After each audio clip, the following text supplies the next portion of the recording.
Madame, Monsieur, bonjour. Le poisson, première source de protéines animales pour le consommateur ivoirien. Le poisson se fait de plus en plus rare, donc de plus en plus cher sur nos marchés. Les importations qui couvrent aujourd'hui près de 80% des consommations des ménages ne suffisent plus à stabiliser les prix. Le gouvernement a alors décidé d'intensifier le développement des secteurs de la pêche et de l'aquaculture, histoire d'assurer au pays l'autosuffisance en produits halieutiques, le poisson, la bataille du moins cher. C'est un dossier réalisé par Jean-Louis Gbangbo.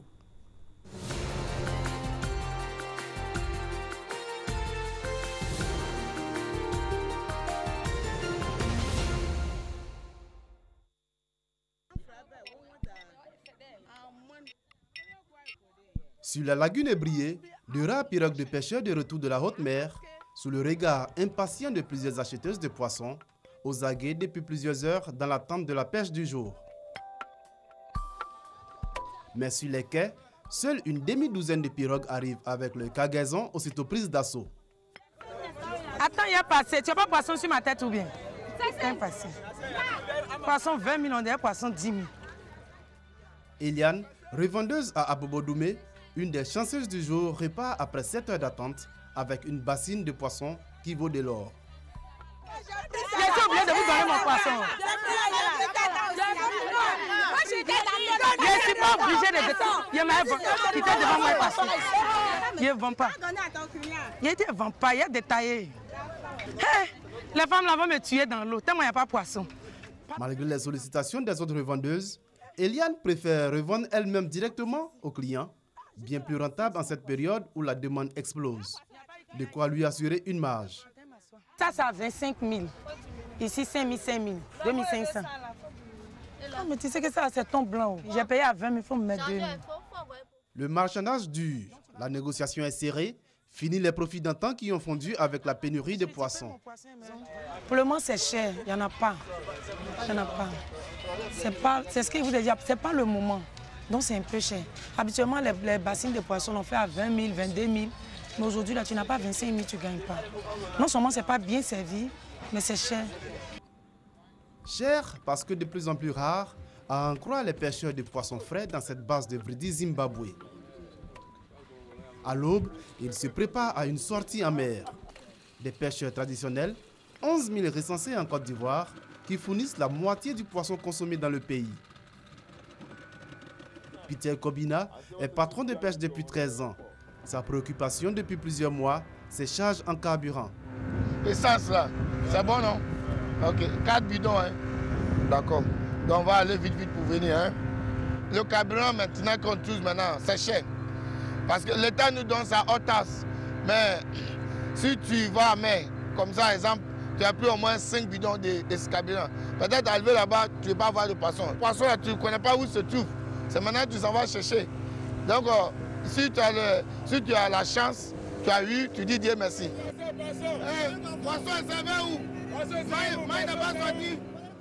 À la recherche des zones de pêche, Peter et ses hommes sont obligés d'aller de plus en plus loin des côtes.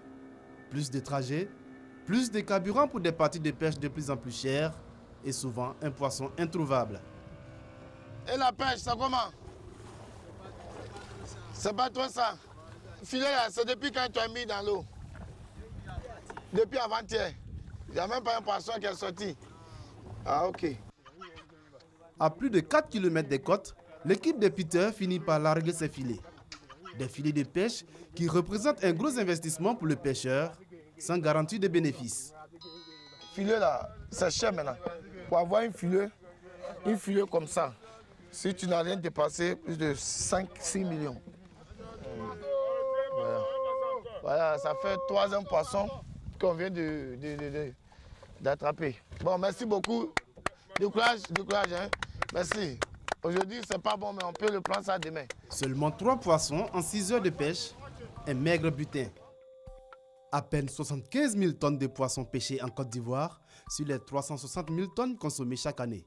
80% d'importation et un peu plus de 5% issus de l'aquaculture. L'aquaculture, l'élevage de poissons dans des bassins d'eau, une solution pour faire face à la pénurie actuelle. Tu peux te déplacer avec ton équipe, ceux qui font le nettoyage des enclos. C'est la conviction et le combat de Marc-Olivier Togbé, le directeur de la station aquacole de Jacquesville, une des plus grandes d'Afrique de l'Ouest. Dans les étangs, des centaines de poissons géniteurs pour assurer une reproduction rapide de l'espèce.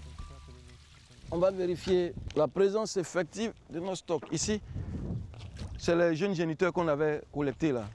L'objectif du chef de la station, multiplier les poissons par milliers pour pouvoir mettre à la disposition des pisciculteurs jusqu'à 1 million de petits mâchoirons. On a beaucoup pêché. Les stocks dans le milieu naturel sont en train de diminuer. Il faut pouvoir maintenant produire pour pouvoir combler le déficit. Vous voyez, aujourd'hui, quand les dames vont au port, on vous dit, nous sommes arrivés à 6 heures, on n'a pas eu de poisson. Mais là, quand vous élevez, c'est à tout moment disponible. Si le marché est suffisamment satisfait, il va de soi que les prix sur le marché aussi, c'est-à-dire, vont être réduits, vont diminuer. Des prix hauts qui s'expliquent au final autant par les coûts du carburant, c'est des coûts de production et notamment des filets de pêche, par la raréfaction des ressources halieutiques soumises aux aléas climatiques et maritimes. Autant de facteurs à prendre en compte dans la bataille pour du poisson moins cher. Voilà, c'est un dossier proposé par Jean-Louis Gbangbo. Le 19 septembre, c'est la date retenue pour la rentrée scolaire 2016-2017. À quelques semaines seulement de la reprise des classes, un petit tour dans les librairies. Constat de nos reporters, il n'y a pas grande affluence. Dao Ibrahim est vendeur de livres d'occasion depuis plus de 38 ans dans la commune d'Abobo. Sa spécialité, les ouvrages scolaires. Pour lui, chaque année, le scénario est le même. Pas d'affluence à moins d'un mois de la rentrée scolaire. Les parents d'élèves attendent toujours la rentrée des classes pour se rendre dans les différentes librairies. Je ne sais pas la grande influence. Les parents attendent la rentrée, comme souvent les livres changent, ça ne change pas. Le constat est le même chez ses voisins, mais également dans certaines librairies modernes. On ne peut pas les vendre les livres qui vont changer plus tard. On leur dit de payer. Maintenant, après, s'il y a un problème, il va changer plus. Les parents ont commencé à venir, mais l'affluence n'est pas aussi élevée que ça. J'aimerais que les parents d'élèves n'aient pas à attendre à la dernière minute pour venir acheter les cahiers des enfants. À Adjamé, tout comme à Cocody, les vendeurs de fournitures scolaires se disent habitués par ce rythme lent des parents d'élèves. Ils enregistrent néanmoins la présence de certains parents venus pour les achats de fournitures scolaires.